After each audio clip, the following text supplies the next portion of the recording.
the presentation come? Okay. Great. Very good morning to everybody here. My name is Karthik Ramesh, and I basically represent a company which is into AI, ML, into healthcare. More recently, we've been focusing on cardiovascular sciences, specifically CTVS. I'm an alumnus of some of the premier institutes where I continue to have collaborations, including some of the IITs, IIC Bangalore. So I want to declare that I have no potential conflict of interest with any of the organizers, sponsors, or participants. I also want to mention that in Australia, one of our sister concerns, BLT Labs, we are developing not only AI in healthcare and CTVS, but AI is no longer about artificial, but it's about authentic intelligence. It's about augmented intelligence, which is combining the power of human expertise. So in a nutshell, I want to start by saying AI is not going to replace any surgeon, and definitely not a CTVS surgeon. It's going to be more of an aid. So we are developing AI controls framework also as part of our ongoing research. As more and more AI is used, it is being used, you have deep learning, analytics used, you have robotic assisted surgery.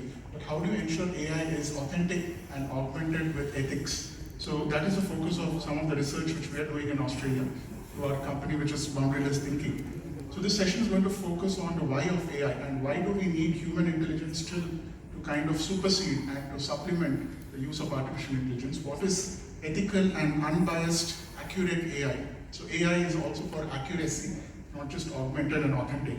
And as I said, AI will very unlikely replace CTVS, but it will be an additional tool as it is already being used in many ways. But more specifically, I want to focus on the use of generative AI and specifically what we call as GANs and deep learning in this session. I want to refer to one particular paper also, which I will come to, and how do we enhance clinical abilities and what are the kind of natural language processing tools? So can surgeons, instead of, for example, coming out of a surgical theater and making a very long report, can they look at using AI to dictate and voice to text, transcribe, text mine the data, create analytics around it, and feed it to a generative AI engine, which can be used in the future to train, assistant surgeons. So just for the uninitiated, AI is so pervasive today, and it is largely, I would say, kind of cliche. The different types of AI which was traditionally there from 1950s, was basically used for expert system disease diagnosis, where you could have a question answered like the modern day chatbot. We also had certain recommendations when it came to treatments and use of some basic information and analytics. Today it is more on generative AI, which basically takes large data sets. So generative AI is based on GAN, or the Generative Adapter Network, which basically self-learns, looking at, for example, a large chunk of MRI, CT scans of, say, the heart. And it can mine the text, it can understand the underlying information, and it can also generate new content, which could be useful for training. Machine learning has been traditionally used in various aspects of CTVS. There are several research papers written around predicting some of the parameters which lead to some of the heart diseases, some kinds of risk assessments, and also the use of medical image analysis, be it DICOM, MRIs, CT scans, ECGs, etc. More recently also there's been a thrust on what we call as the big data. So as more and more big tech companies are invading healthcare, be it the Amazons, Google, Microsoft, the data points are so pervasive because you have data coming in, say, from the ECG monitor on a simple Apple Watch. You have data coming from various health straps, health tech companies which are designing. So the data points have exponentially increased, and therefore the need for combining AI with big data is also huge. And with the rise of 5G and other telecom enhancements which has happened, again the accessibility of, for example, remote surgery. So Microsoft recently did an experiment where using the metaverse of Microsoft and what they call as the Microsoft HoloLens, a senior surgeon was able to guide a junior surgeon from two different cities by creating what we call as a digital twin of the patient. So robotic assisted surgery is with the actual physical surgeon in the same room, but using the power of HoloLens and remote assisted surgery, we are seeing new steps being taken in the field of augmented virtual reality of AI. Now, to specifically look at some aspects of AI in CTVS, you could use generative AI, for example. As you see some images there, several research papers of how you could generate a virtual environment, train some of the junior surgeons, create simulations of actual surgeries. And using generative AI and some of the deep learning techniques today, you're able to feed in series of images and actually generate various scenarios. You could feed in certain risk parameters, scores of patients based on their body parameters, smoker, non-smoker, and try to create a digital twin of the heart. It could also be used for doing personalized risk assessment post-surgery. So after a surgery has happened, if there is a way to track the patient data, with the patient consent of course. For example, we work in the Middle East extensively. So Middle East government has implemented an AI-based blockchain application called Malafi. So where every patient's information with her consent is seamlessly accessible across all hospitals and clinics across United Arab Emirates. And which means that if a person undergoes a surgery or an angiogram in a particular hospital, when he walks into another hospital, on this secure blockchain, all of the information, including the images, are stored. Now let's assume that we are able to take this into an app which is using generative AI. You are able to actually track day-to-day parameters, number of steps, calorie intakes, look at the post-surgical recovery outcomes, and kind of give a risk assessment or score to the patient of how well they are doing. In interoperative assistance, again, AI can be used to look at, in real time, some of the critical anomalies. And we have already seen a lot of advancements in robotic surgery, I'm not touching that. Also personalized drug dosage and prediction. So, for example, we work closely with a lot of life science companies. Today, precision medicine is what the future is about. So, recommending drug dosages during post-surgery and how do you minimize side effects is very important. So, this is an example of using generative AI to actually create and predict post-operative complications when it comes to CTVS surgeries. Also using generative AI to design new drug targets on the digital twin of the heart, and again using medical image synthesis to recreate various complicated scenarios. So this is a particular paper I want to actually call out Sai Chandran, who's studying in Boston, in fact the son of Dr. Sai Chandran, who's from JIPMER. So we've been collaborating and discussing on one of his research papers on deep learning segmentation on various MRI scans, which help to accurately delineate structures like the myocardium, endocardium, and epicardium. So what was different is earlier you used techniques of pure machine learning and deep learning to identify certain anomalies. But here, what is happening is we are looking at using a specific deep learning technique which is called UNet. And using UNet, the doctors were able to combine critical parameters of various aspects of the heart and identify anomalies. So, because I've kind of almost run out of time, similarly using deep learning for creating large vision language models for generating various scenarios, chatbots. So is there a way that before the patient comes for any kind of treatment, even before he's detected with a cardiac, can we ask a set of questions, probing questions with respect to the patient's health and identify what are the symptoms, recommend what are the scans tests which are to be done even before the patient reaches. And the US and parts of the Middle East, we call this as a digital front door. So the key question here is, what are the current applications? Can it replace, can it improve? Yes, it can definitely facilitate diagnosis, help in better therapies. But the question, or the answer rather, is that ML or AI in cardiothoracic surgery is just the beginning. We still need the surgeons to evaluate and review, despite all of these advancements which I've spoken about.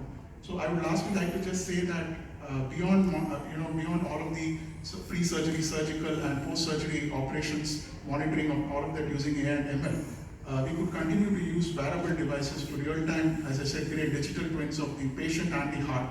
And we have to focus on the ethical aspects, which is the key. Because today, as I said, AI has to be authentic. And more as these devices and data continue to inundate patients' and doctors' lives, we have to respect the boundaries of privacy. Look at Europe, we have GDPR, US, HIPAA. So as more and more of generative AI especially accesses beyond the public data sets, for example, data of hospitals, data of patients, even with their consent, we need to draw the boundaries to determine how can we use this. So we are working on a research in terms of developing an AI controls framework, especially for healthcare and now focused on CTVS, where we build better transparency, accountability. And we also ensure patients are informed of their rights, of what is the right to not knowing of the usage or the extent of usage of AI. And lastly, I want to say that AI is also being used to do research, trainings. And in research, currently using generative AI, right, you can generate a lot of papers, you can do literature review at scale. The problem is AI has started to hallucinate like human beings. So where it starts to invent authors who don't exist and start making unnecessary cross-references. So all of these are the dangers of AI which we need to be cautious of. We're far from, as I said, I'd like to conclude, replacing a CTVS surgeon full-time in AI, with AI in the future. Thank you so much.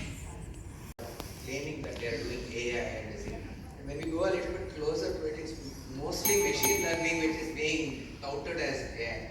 Do you have any thing to tell us any algorithm there that could, because many of them tout it as AI, it's actually basically ML going on there. Yes, so you're right, sir. And ML is nothing but statistical techniques. It is application of various algorithms. So we will have, we do have frameworks. Maybe I'll have a chat with you offline to talk about how the bell has gone.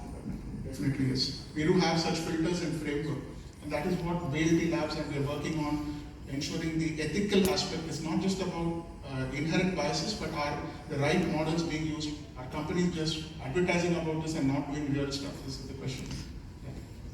You know, I think AI has a lot of promise, in the overall academic vision of delivering the highest care, education, discovery. The thing I worry about is the cost.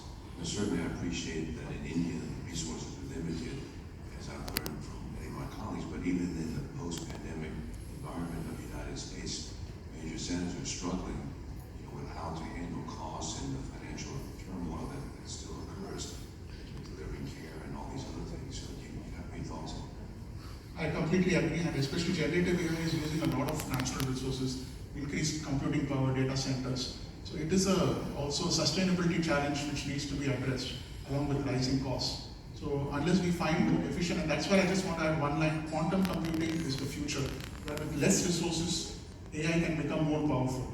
So we'll talk about that a little bit. Thank you so much. You can have one question, Yeah. Dr. Carlos. Oh, yes. Yeah. I have a question which is, of course, AI is a hot topic today. It will be, of course, in the future, because as Dr. Chen said, there might be some more applications in the future. You just talk about ethics in artificial intelligence. The problem is to know who is going to set the ethics limit, and also what is to be considered ethically correct or not. And this is something that is the real danger of AI and any other technological advancement that we see in current times. This is why the world is in this bad shape at the moment, which is basically probably going south. You have a good answer for that. I would appreciate it, because it's actually still even new. Nobody cares about what ethics is. That's something.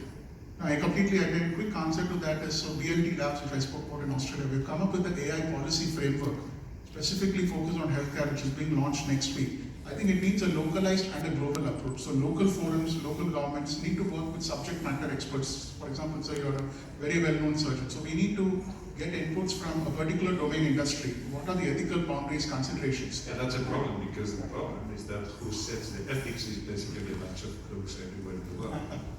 That's the point. You understand what I mean? Yeah, I So understand. that's the main problem about these things. I'm not saying that this is serious or not, which is basically not a serious discussion, because everybody is just talking about making money, about the real ethical aspects of medicine in current times. And AI is going to probably go straight against ethical aspects.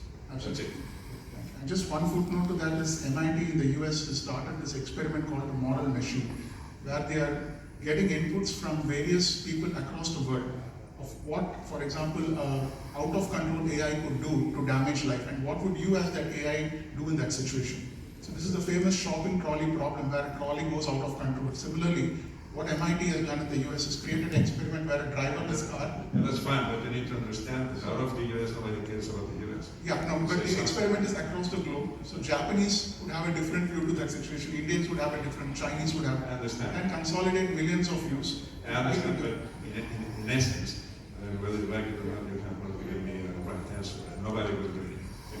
Thank you. We have to go on to the next topic.